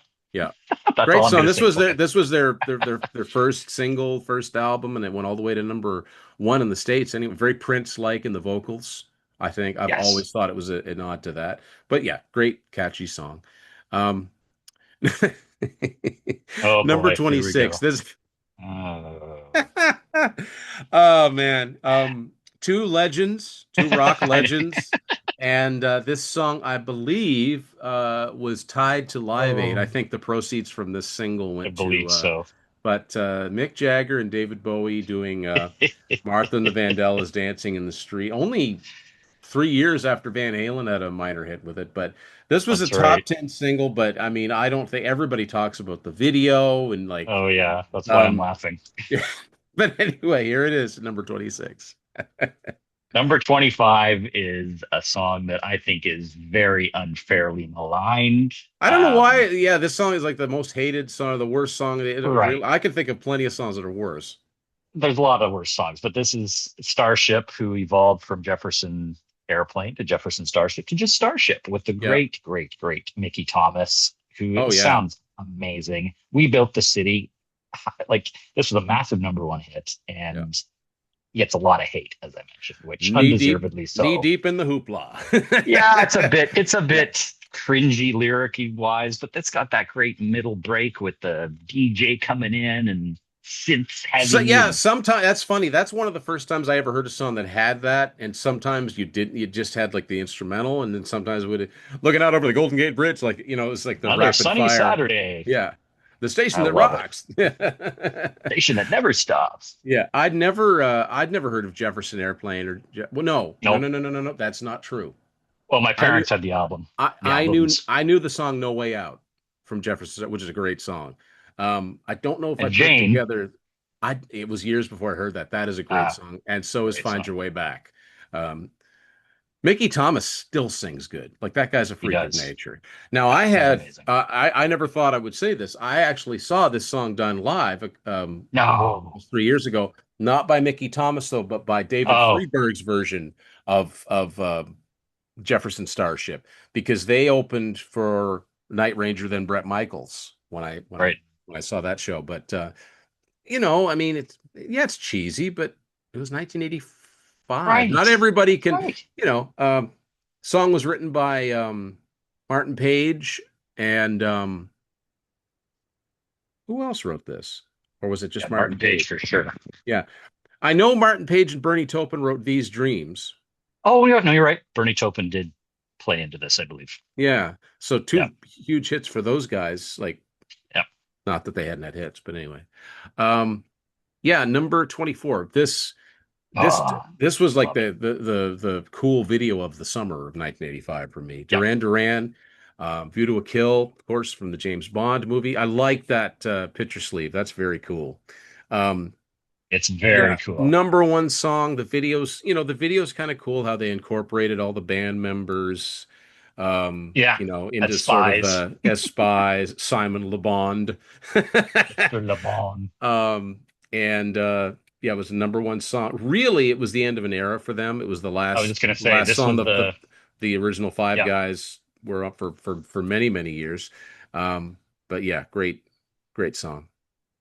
Number 23, we're starting to get into, oh, we already had one of the charity songs for Yeah. famine relief in Africa. This is the second one, and this is the US version, pulled together by, some of the biggest stars of the time, but missing a couple key people as well. USA for Africa was put together by Ken Cragen, who managed Kenny Rogers, and Lionel Richie, and it's We Are the World, Yeah. which if Another you haven't great seen the documentary. documentary for Yeah. this, yeah, Another you great gotta document. watch it. And I never really thought about it before, but the secrecy in it and how basically they went right Yeah, from the right American from the Music awards. Awards, which Lionel was hosting, and I think he won some that night too. And they went But all night. yeah, Prince wanted to do a guitar solo on it. They Stevie shut it Wonder down. wanted a voice in Swahili, which made Waylon Jennings leave. And I think my favorite part of that documentary is Ray Huey Charles. Lewis. Well, yeah, but Ray Charles and Stevie Oh, Wonder, yes, after everybody yes. had been drinking, was like, "We'll That's drive you right. home." That's right. That's right. That's But right. I Yeah. remember when this came out, it was the whole thing about every radio station in North America was going to play it at the same time. And literally, I remember flipping through the dial on my old boom box, like with Oh, the that's rotary tuner, and wild. hearing the That's song at different wild. points. But yeah, That's amazing.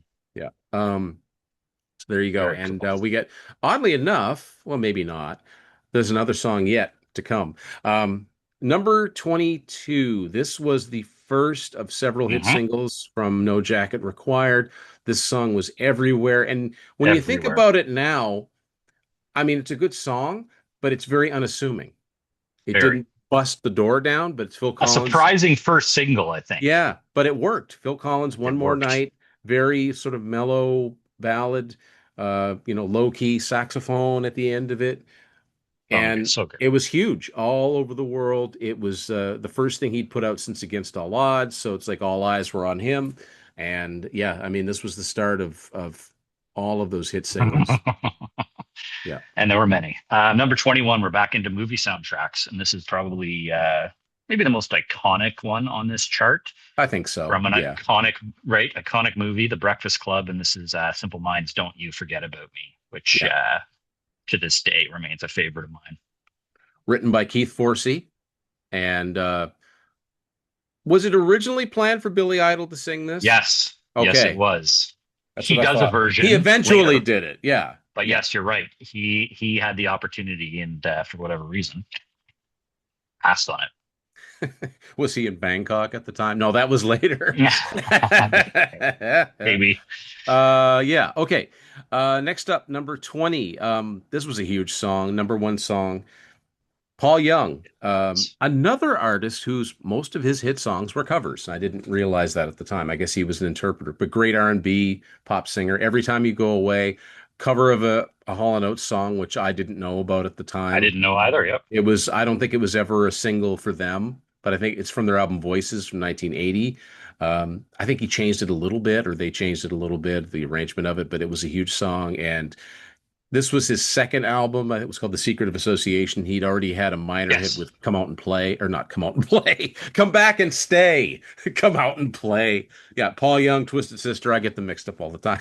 Yeah. Oh, totally. Anyway, Number 19, second single from the massive Tears for Fears album, Songs from the Big Chair. Depending who you talk to, this is their favorite. It's everybody wants to rule the world. And I look at the chart now and they missed that part. It's yeah. everybody rule the world according to RPM.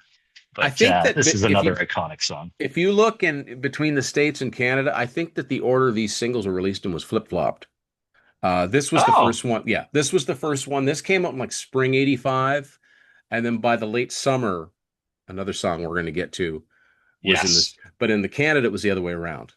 Yes. Yeah. Um, Number 18, iconic song of the 80s. They're kind of considered a one-hit wonder. They did have a few minor hits, but Katrina and the Waves, Walking on Sunshine. I still hear this song once in a while. Oh, all the time. Yeah. And Yeah. this band was on Attic Records in Canada, which That's just it's interesting. Yeah, they were even in yeah, it's weird. If you look at their albums in the 80s, they'll be on Attic, but the copyright will say Capitol Records.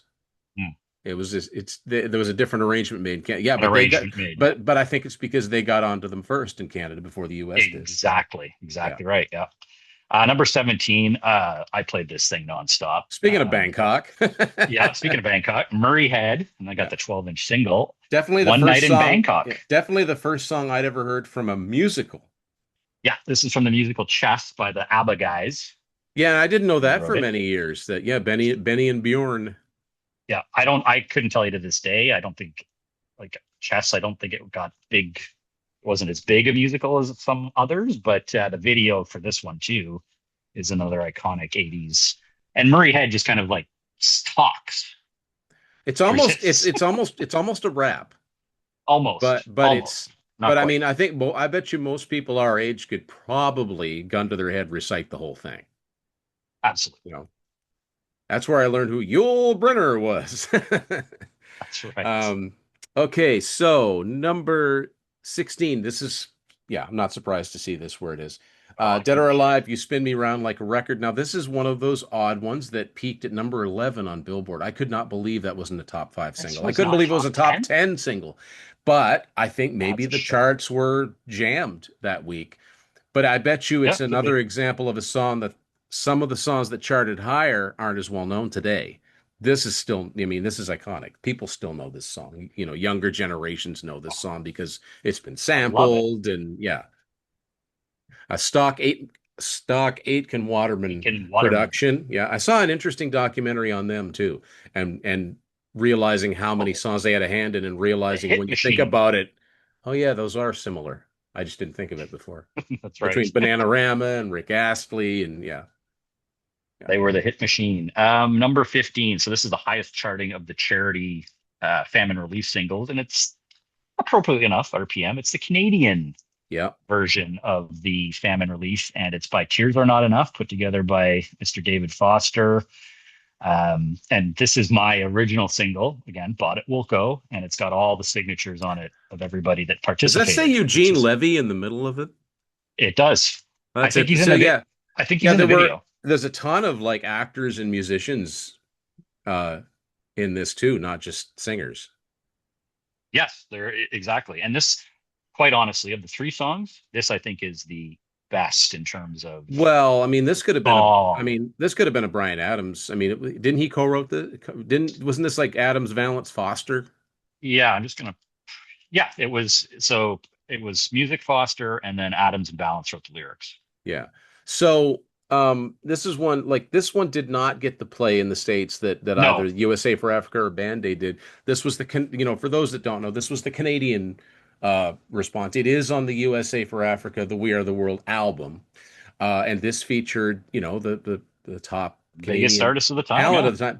But that's another one where if you were to see this, if you were in the US and were to see this, you'd like, okay, as every day goes by. I was like, okay, well, that's Gordon Lightfoot, Anne Gordon Murray, Lightfoot. but very, very, okay, yeah, Mike Reno, Burton Cummings, Mike's part in this is killer. yeah, Neil Young, Joni Mitchell. You're like, but then it gets to the second verse, and you're like, okay, I don't know all of these people who are, Yeah, like Platinum Blonde or Lorraine Segato or, you know, Leona um, Boyd, Veronique Beliveau, yeah, Jane yeah, Siberry. yeah, You know what? The funny thing is, as I think about this, and I need to talk to her about it.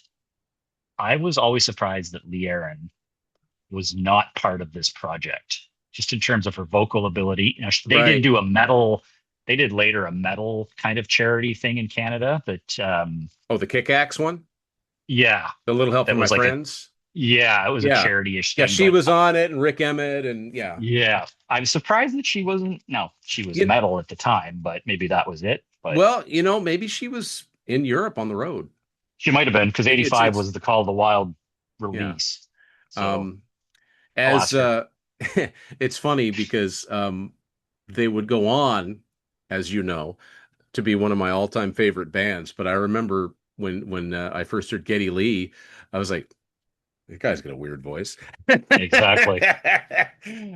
Chris is like, yep, I agree. Yeah, But we'll yeah, move past that. yeah, but yeah, but very cool. I mean, it shows.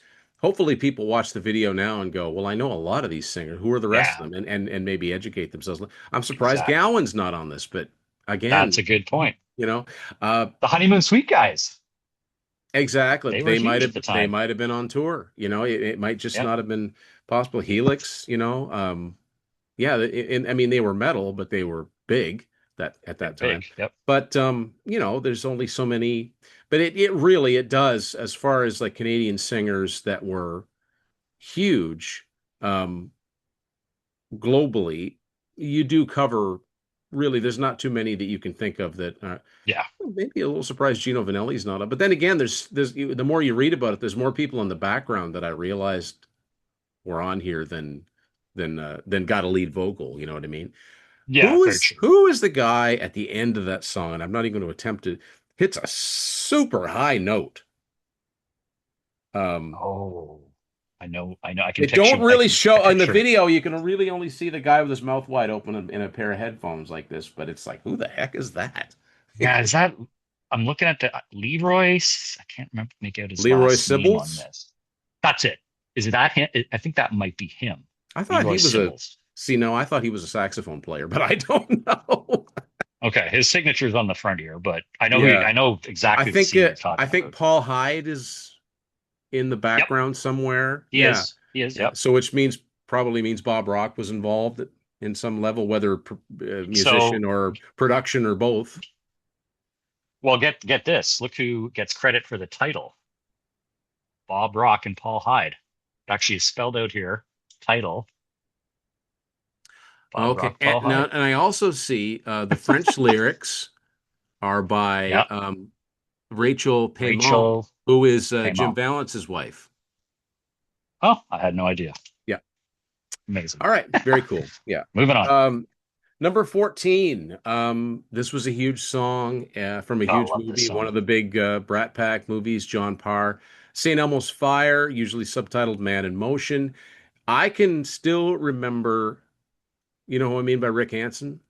Yeah, yeah, I absolutely. remember him coming to Woodstock. I mean, he was on a tour. He would go to all these Yeah, he's do. schools, and That's right. he'd come out in his wheelchair, and they'd be just Man in blasting that Motion's playing. song. Yeah, that was his song. Yeah, That's a classic. yeah, Number 13, moving up to another soundtrack song from yeah. one we've heard from before on this list. Beverly Hills Cop. Pointer Sisters had a huge hit with Neutron Dance. This is a just a fun song. Yeah. Who is it that's in the video to this song? A famous actor that you would never. Uh, Oh, it's going to go right out of my head. I can't You'd think of it. never expect it in a million years. Anyway, I shouldn't even try if I can't think of it. Number 12, Tina Turner. We don't need another Oh, hero from other soundtrack. yeah, Mad Max Beyond Thunderdome, which he also starred in. Now, this is, I've talked about this a lot. There was a lot of cases, and we're just about to get to one, where an artist has a huge album and then they sort of punctuate it with a big soundtrack song. And this is one of those examples. Now, And we got a more song that you, coming. yeah, a song that you don't hear anymore from her, from that soundtrack, that's a really cool song is One of the Living. That's not one that gets a lot of Oh airplay yeah, these I days. always forget about That's that one. actually more of a rock song. But anyway. Yeah. So we're continuing the run of soundtracks here because Yeah, this is a Tim perfect alluded to example this. too, right? Perfect example. All Who the had sports singles and yeah, Huey Lewis, right? And yeah, this song was commissioned to be written for the Back to the Future movie, Power of Love, right? Number one single for Huey Lewis and the News, coming off their massive album Sports. yeah, And just before they got to making four, they had Power of Love. And the B side on this is actually Bad is Bad, which was a single from Sports. yeah. That was the a cappella, and they actually shot a video for that. They did. Yeah, um, man, I can still remember like the my family. On we were on vacation. Well, we weren't really on vacation. We were just staying in a different city, and we went to see this movie as a family. Went to see it in the theater, Nice. and so number 10.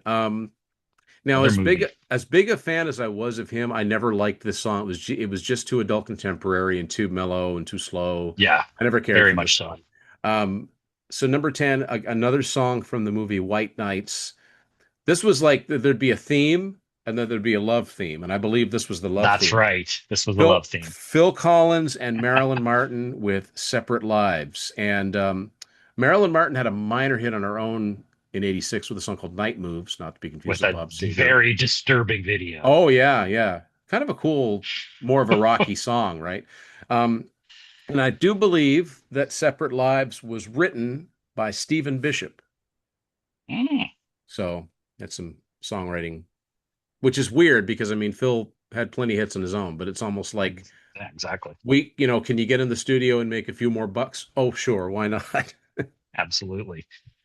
Okay, moving to song number nine. We're in the top 10 here. An all-time legend that to this day, I'm like, what? This is a song that I don't think has aged well at all. My No, personal opinion, but it was a massive hit for Stevie it was his Wonder. last big hit.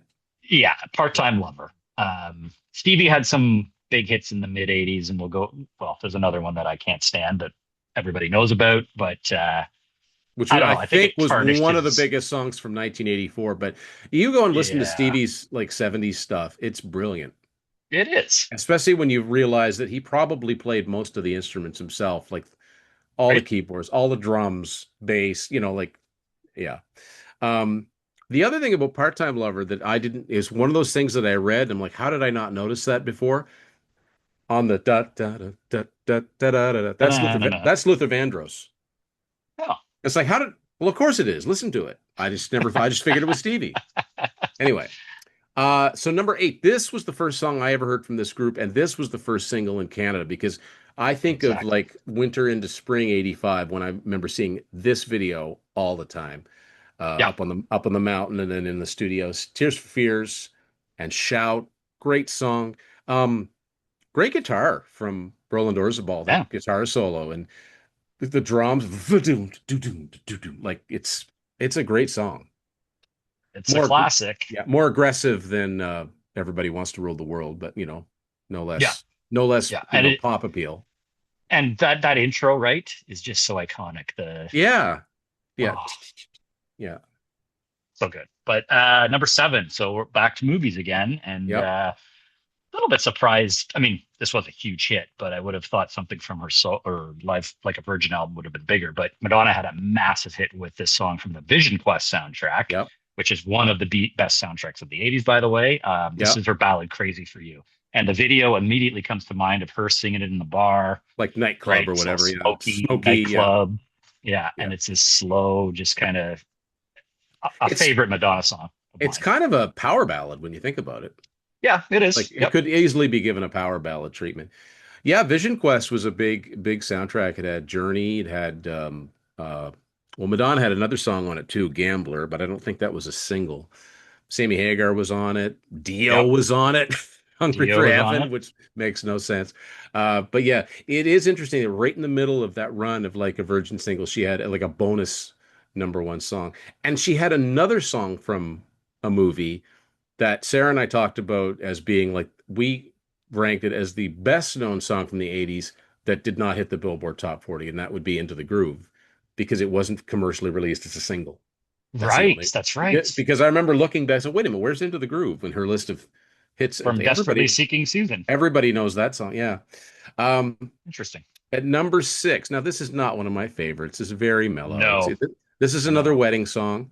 Um, It was massive though. yeah, Cool in the Gang and Cherish. This was all over the radio. It's not one of my favorite songs of theirs, but number No. six for the year. So number five, and well, as we get into the top five, there are a couple Canadian acts in the top five, and Yeah. this is one we've already talked about. Platinum Blonde. This was the first single from Alien Shores. Crying Over You. It was. This was the. I remember this the summer of '85. Oh This yeah. was everywhere. You Yeah. couldn't escape the video. You couldn't escape the song. The video was groundbreaking in just the youth, very Duran Duranish. And I think it was Oh Rob Courtley, yes. famous Yep. video director Yep. in Canada that did this. And Yep. it looks like Rio from Duran Duran, like in Yeah. terms of the colors, Very the stylish. style. Yeah. And I remember the table that was water. Remember that Yes. they're all sitting Yeah. around? Yeah. It's funny because I was already, I already knew obviously doesn't really matter, not in Yeah. love, standing in the dark. So this was the next thing, and it was like, yeah, again, this was a number one song in Canada, and you'd think a number one song in Canada would have at least made the Billboard Top 100, but no. Um, Very weird. and I found this out years later. I've got to mention I think it's fantastic to listen to. But that guitar solo on this song is actually Alex Lifeson from Rush. It's not Sergio I Galli didn't played know it in that. concert, but that's he played on this and another song on Alien Shores called Holy Water. But I mean, this is such a Wow. big song. That's Alex Lifeson on guitar. So that to me, that kind of shows you that Platinum Blonde had a little bit of prog adjacent respect because this album was Yeah. produced by Eddie Offord, who produced most of the classic Yes stuff in the 70s. So obviously people heard something. They weren't just a pop band. Mhm. But yeah, one of the biggest Canadian songs of the 80s for sure. It still gets a lot of play up here today. So Yes. number four, this has got to be one of my favorite 80s songs. This is It's a catchy one. this is made for cranking up in the car and trying to sing along. Everything about this song is a hook. The guitar is a hook. The drums are a hook. The bass line is a hook. This just dripping. It's should be It's against oozing the hookiness. it should be against the law for a song to be this friggin' catchy. Philip Bailey with Phil Collins and Easy Lover. It's just this is a absolutely bulletproof song. It's so good. I mean, it you just it's like I dare you not to sing along with this. Oh, totally agree. And can you like right? This is the time we talked about with Phil being so huge. Everybody wanted to work with Phil Yeah. And in Collins. the middle of just at the beginning of his run with One More Night, this song was out around at the same time. And Exactly. I think this song peaked at number two on Billboard, and it would be, I don't think this is the case, but it would have been funny if he kept himself from, All right. from hitting number one. That's But right. yeah, That's a good this point. such a great song. I mean, Philip Bailey from Earth, Wind and Fire. This sounds nothing like Earth, Wind and Fire. This is a great, just perfect 80s pop rock song. Agreed. Number three is a song that was this was the first song I ever. I don't have this single, Yeah. Oh, well, what do shockingly. you know? So I've Yeah, got so I've got Foreigners. I two want to of know the what love is. okay, I've actually got two you don't have. I'm surprised. I love it. Yeah, Yeah. this This was is also the first I'd ever heard of this band. this came out in late '84 Yeah, and rode the charts all the way to number one, yeah. and is still regarded as one of their signature songs and a great Lou Gramm performance. The choir, very different from what Foreigner had done previously, but it's definitely up there as one of their best songs. Yeah, now for me personally, I would much rather I like That Was Yesterday. I think Oh, that's a great. that's a great Yeah. song. This would never be one I would, oh, I must go listen to. I want to know what love is. It's like you hear it all the time. But Exactly. but yeah, I mean, Lou just kills it. I mean, but yeah, I'd never heard of Foreigner before. The Nope. funny thing was, is I remember this for years at my grandmother's house, and it must have belonged to one of my cousins. There was an 8 track of Head Games, and you picture what that cover Oh looks my like. God. Yeah, And yeah. but that was an early example of, oh, that's where I've seen that name before. And I don't know where it ever went or where it ever came from. But anyway, Oh man. of course I have one of my own now. You have it now. But yeah. Number two, definitely one of the iconic songs of the 80s. I think he wrote this when he was 16. George Michael, that Yes. is. Wham, Careless Whisper. It's one of the it's an iconic song. The saxophone, the you know, crazy It's huge song. interesting. Crazy huge song that is interesting because in a lot of circles it's viewed as a George Michael solo I do song, remember it right? being marketed as Wham featuring George Michael, right? So Yeah. they basically knew that, okay, well, he's the star, and Yeah. he's Andrew and it Ridgely. and it's like when he a song that you never hear anymore, even though it was a big song. Remember he had that song "A Different Corner"? Yep. I think that was marketed under his name, even though it ended up on a Wham album. Well, and the video too, right? There's no Yeah, Andrew it's Ridgely just in this him. video. Yeah, yeah, None. So it's this was definitely, I think, as you said, the coming out party for George to be a solo artist. Yeah. yeah, Number one. Number one, he's had two other songs on this chart. Like you said earlier, Tim, he and Brian Adams were neck and neck, I think, at this point in terms of yeah, popularity in Canada and hit making ability. And this album, I believe, is Diamond, the Boy in the Box album in yeah. Canada, which is 1 million copies sold. It's Corey Hart. And this song, Another Summer of 85, I Yep. associate with this track, Everywhere. Never Yeah. Surrender. Huge hit in the US for Yeah. him as Peak well. I don't know his if it went to biggest number one. no, it peaked at 3. It was his biggest. I Three. think Sunglasses at Night peaked at 7, but this was his biggest hit. And another example of a great video with a story to it. And it's Corey leaving his childhood home to strike out on his own and become Yeah. a musician. And you can't go anywhere. He did. There was the Junos, I don't know how many years ago, and he performed a medley of Sunglasses at Night and this song Never Surrender. And my God, he is. I think it was 5 years ago, 6 years ago, but he still can sing and look Yeah. amazing, and the ladies Yeah. all still Take love him. yeah, he's taking care of himself. But yeah, I Canadian mean, icon, Canadian he's icon. he and another thing that's important to note about him, he wrote his own songs. This was He not did. it was not a manufactured thing. Um, so yeah. And the funny thing is, like we said, the difference between 1984 and 1985 on this REM year-end chart, Sunglasses at Night was at number 100 for 1984, and it was the only Canadian song Crazy. on that entire chart, which was from a Canadian magazine. Yeah. So it just showed you how it completely turned around. Yeah. So there, Absolutely. but even if you were coming at this from an American point of view or a worldwide point of view, this chart still has some of the definitive 80s songs and a lot Yeah. of other ones that you might go, oh yeah, I forgot about that one. And I'll also encourage anyone who is familiar with We Are the World and Tears Are Not Enough, listen to and Do They Know It's Christmas? Listen to Tears Are Not Enough, and that's what uh, Agreed. that's what the Canucks had to offer at the time. So there you go. Best There we go. of the 40 years ago, 1985. Chris, I want to thank you as always for doing this. Thank Always you, a Tim. pleasure These are so fun. So fun. recounting these charts.